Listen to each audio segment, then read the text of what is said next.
Hi everyone, আসসালামু আলাইকুম। আমি তাহেবা। আমার আরেকটা নতুন ব্লগে তোমাদের সকলকে জানাই ওয়েলকাম। আশা করছি তোমরা সবাই অনেক ভালো আছো। আলহামদুলিল্লাহ আমরাও কিন্তু অনেকটাই ভালো আছি।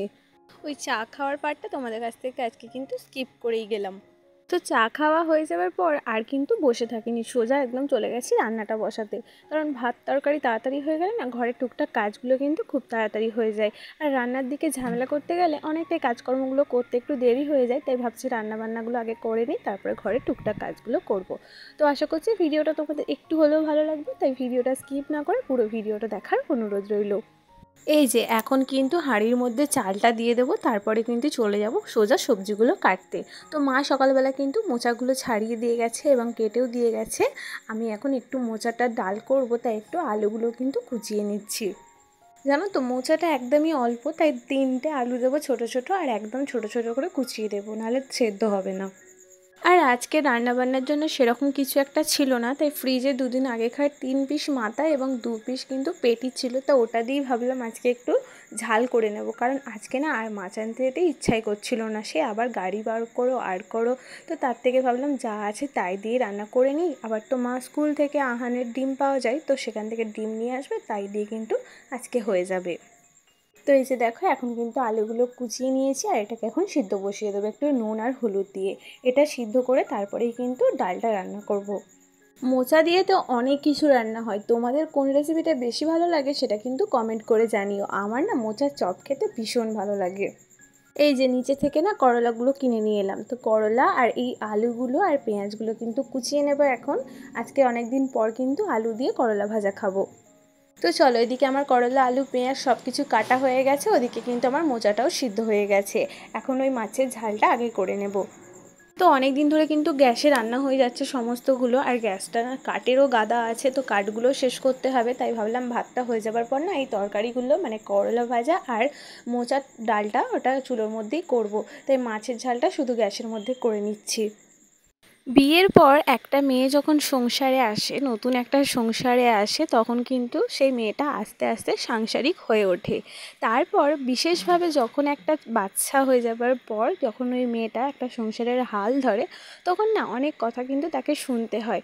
যখন যদি তুমি হিসেব করে চলো, তখন দেখবে অনেক মানুষ তোমাকে বলবে তখন তুমি নাকি কিপটে হয়ে গেছে, মানে কিপন হয়ে গেছো। আদৌ কি সত্যি? তখন যদি হিসেব করে না চলা হয়, তখন দেখবে আমাদের সংসারে যখন অল্প ইনকাম হয় কত টানাটানি যায়। তখন কিন্তু কেউ বলে না যে তোমরা এরকমভাবে চলো কেন। যদি তুমি একটু হিসেব করে চলো, বা একটু বাইরে খাওয়া দাওয়া কম করো, বা বাইরে ঘোরাফেরা কম করো, জিনিসপত্র কম কেনা করো, তখন তোমাকে সবাই বলবে তুমি নাকি কিপন হয়ে গেছো। কিন্তু আজকের দিনে দাঁড়িয়ে না অযথা টাকা পয়সা খরচা করা বা অযথা জিনিস কেনা, সেগুলো না একদমই ভালো দেখায় না। কারণ আজকে এই এত জিনিসপত্রের দাম, সেখানে যদি আমরা ফালতু টাকা ওড়াই, সেখানে আমাদের বাচ্চাদের ভবিষ্যৎটাই কী হবে, তাই না?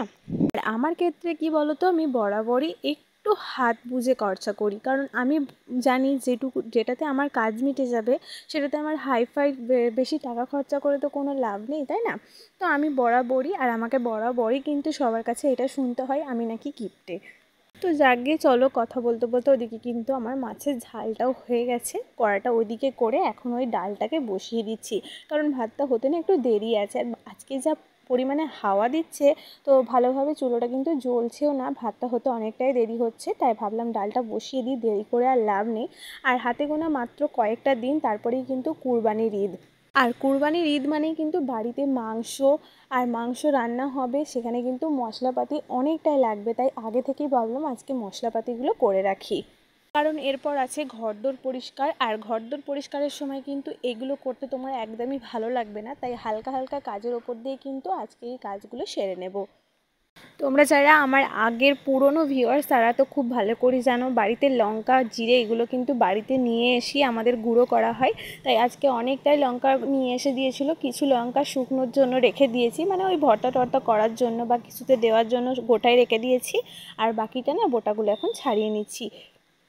আর ওদিকে কিন্তু ডালটাও বসিয়ে দিয়েছিলাম, তো ডালটা অলমোস্ট সেদ্ধ হয়ে গেছে। এখন মশলাগুলো সমস্ত কিছুটা দিয়েই আমি এখন মোচাটা দিয়ে নেব। আর সত্যি কথা বলবো কি বলতো, নিজের রান্নার তারিফ নিজেই করছি। আজকে মোচা রান্নাটা এতটা ভালো হয়েছিল, তোমাদের সাথে কি আর বলবো। তো চলো এদিকে মোচা রান্নাটা হোক, আমি কিন্তু ওইদিকে মশলাগুলো প্রিপারেশানটা নিয়ে নিই।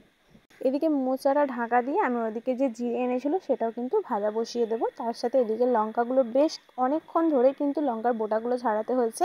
আর এই লঙ্কার বোটা ছাড়াতে গিয়ে আমার তো নাজেহাল অবস্থা, তোমাদের কাছে আর কী বলবো। এমনিতেই আমার ঝালে না প্রচণ্ড অ্যালার্জি, মানে নাকে যদি একবার কোনো তেল মশলা ঢুকে যায় আমি পুরো হেঁচে হেঁচে সারাটা দিন আমার খারাপ যায়।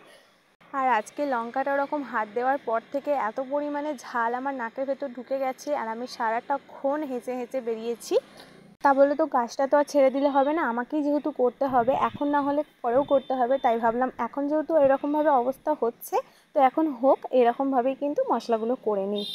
এদিকে জিরে ভাজাও কমপ্লিট, তার সাথে কিন্তু আমার ডালটাও কমপ্লিট। তো ডালটাকে চলো নিয়ে চলে আসি আর এরপরে কিন্তু করলা আলুটা ভাজা করে নেবো অফ ক্যামেরার মধ্যে। আর দেখতে পাচ্ছ ছাদে কি সুন্দর একটা চকচকে রোদ এসেছে আর ভীষণ পরিমাণে কিন্তু হাওয়াও দিচ্ছে, তাই ছাদে বসে রান্না করতে না আজকে কোনো রকম কিন্তু অসুবিধা হয়নি। আর ডালটাও দেখো ভীষণ ইয়াম্মি হয়েছে কিন্তু। তো ডালটাকে রেখে দিয়েছি, তারপরে কিন্তু জিরেটাও গুঁড়ো করে নিয়েছি হালকা একটু ঠান্ডা হয়ে যাবার পর। তারপরে কিন্তু লঙ্কাগুলো গরম করে নিচ্ছি আর একে একে মশলার কৌটোর মধ্যে সমস্তগুলো কিন্তু ঢেলে নেব। তারপরে বেশ কিছু দোকান সদাও কিন্তু আব্বা করে নিয়ে এসেছিলো কালকে, তো সেগুলো ঢালা হয়নি, তো সেগুলো এখন কিন্তু একে একে ঢেলে নেব। তো তোমরা যদি আমার ভিডিওর এই পর্যন্ত দেখে থাকো, আমার ভিডিওর কোনো পার্ট বা অংশ তোমাদের ভালো লেগে যায় তাহলে কিন্তু একটা লাইক করতে ভুলো না, কারণ তোমাদের একটা লাইক আমাকে পরবর্তী ভিডিওর জন্য অনেক মোটিভেট করে। আর আমার চ্যানেলে নতুন হয়ে থাকলে অবশ্যই কিন্তু আমার চ্যানেলটা সাবস্ক্রাইব করে আমার পাশে থেকে যেতে পারো। তো জিরেটা ঢালা হয়ে গেছে, এখন কিন্তু হলুদটাও ঢেলে নেব। তো আমার আগের আর একটা ভিডিওতে না অনেক আপু দাদা দিদি সব কমেন্ট করেছে আমাকে, তো তাদের সবার নাম আমার এই মুহূর্তে মনে পড়ছে না। আর যেহেতু আমার একটাই ফোন আর আমি একটা ফোন নিয়েই এখানে ভয়েস দিচ্ছি, ছাদের মধ্যে বৃষ্টি পড়ছে ঝিরঝির করে, তো সেখানে ফোনটা নিয়ে এসে কারো কমেন্ট পড়াটা একদমই পসিবল হচ্ছে না। তো তোমাদের নামগুলো নিতে পারছি না, কিন্তু তোমাদের ঘরে অনেক অনেক ভালোবাসা এবং অনেক ধন্যবাদ। তোমরা এইভাবেই আমার পাশে থেকো, আমাকে সাপোর্ট করে যেও। কারণ সত্যি কথা বলতে কি বলো তো, তোমাদের কাছ থেকে যে ভালোবাসাটা পেয়েছি না, আমি নিজের লোকের কাছ থেকে সেই ভালোবাসাটা কোনো দিন পাইনি। কারণ তোমরা না থাকলে, মানে এই ইউটিউবে যদি না আমি আসতাম যে এত মানুষ আমাকে এরকমভাবে ভালোবাসে, আমি কিন্তু জানতেই পারতাম না। তো এইগুলো কিন্তু একদমই কিন্তু আমাদের ঈদের বাজার নয়, এগুলো একদম রেগুলার যে মশলাপাতিগুলো, তারপরে চিনি চাপাতে যেগুলো শেষ হয়ে গিয়েছিলো, তো সেগুলোই কিন্তু আব্বা নিয়ে এসেছিলো।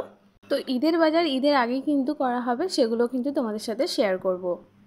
তো একটা বাড়ির মেয়েদের কিন্তু দুপুরবেলার পরেই যে কাজ শেষ হয়ে যায় তা কিন্তু নয়, যতক্ষণ সে জেগে থাকে বা যতক্ষণ ঘরের মধ্যে থাকে সে কিছু না কিছু কাজ কিন্তু করতেই থাকে। আর ঘরের কাজ পড়ে থাকলে কিন্তু আমাদের ঠিকঠাকভাবে কিন্তু ঘুমও হয় না। আর যতক্ষণ পর্যন্ত সেই কাজটা কমপ্লিট করতে পারবো না ঠিক করে, কিন্তু কোথাও গিয়েও শান্তি হয় না আর বসেও কিন্তু শান্তি থাকতে পারি না। তো চলো, এই যে মশলাগুলো সমস্ত কিছু রেডি করতে করতে ঘরের সব কাজ করে নিয়েছি, গ্যাস মোছা, গ্যাস কাউন্টারটা, তারপরে ঘর ঝাড়ু দেওয়া, নিচের ঘর ঝাড়ু দেওয়া, সমস্ত কিছুই কিন্তু আমার কমপ্লিট হয়ে গেছে। থালা বসানো মাজা হয়ে গেছে, বেশ অনেকগুলো জামা কাপড় কিন্তু সকালবেলার দিকে ভিজিয়ে রেখেছিলাম। এই এখন যাব সোজা স্নান করতে, স্নান করে জামা কাপড়গুলো কেচে নেব। তোমরা অনেকেই আমার ভিডিও দেখো, হয়তো ভিডিওতে লাইক দিতে ভুলে যাও, তাই আবারও মনে করিয়ে দিচ্ছি, তোমাদের একটা লাইক কিন্তু অনেক অনেক ইম্পর্টেন্ট আমার ভিডিওর জন্য।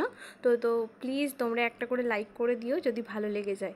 আর এই যে ছাদে এলে ফুল কার না ভালো লাগে বলো তো, ছাদে এলে না এই ফুলগুলো দেখলেই কিন্তু মনটা অনেক ভালো হয়ে যায়।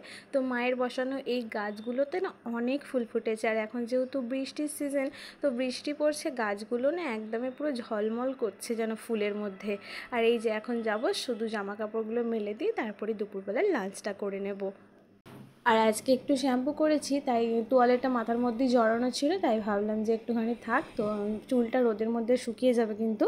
আর এমনিতেই মেঘলা মেঘলা করছে, খুব ভালো কিন্তু যে চুল শুকাচ্ছে তা কিন্তু নয়, ওই বাড়িতে ঘরের মধ্যে ফ্যানের হাওয়াতেই চুলটা শুকাতে হচ্ছে। এখন চলো জামা কাপড়গুলো মেলে দিয়ে সোজা চলে যাব নিচে। আর ছাদের মধ্যে একটু নোংরা হয়েছে, তো মা ঝাড় দিয়ে না জড়ো করে রেখে দিয়েছে, বলেছে কোনো গাছ, মানে কোনো গাছের গোড়াইগুলো দিয়ে দেবে, এগুলো শুধু ধুলো পাতা এই সবগুলোই আছে, তো ভাবলো যে কিছু গাছ বসাবো যখন তখন এগুলো গাছের গোড়ার মধ্যে দিয়ে দেবে। তারপর তো তোমাদের সাথে একটা কথাই শেয়ার করা হলো না, একটু আগে মা কিন্তু স্কুল থেকে আসার পর ছেলেকে নিয়ে মা পিসির বাড়ি চলে গেছে, ওকে রেডি টেডি করে চান টান করে খাইয়ে দাইয়ে দিয়েছি। এখন বাড়িতে মোটামুটি আমি একা, আর আমার জন্য আজকে সুন্দর করে কিন্তু লাঞ্চের থালিটা রেডি করেছি। তো একটু আচার নিয়েছি, শসা আর ওই যে মোচার ডাল, তার সাথে মাছ আর করলা ভাজা। তো চলো ভিডিওটা এখানেই শেষ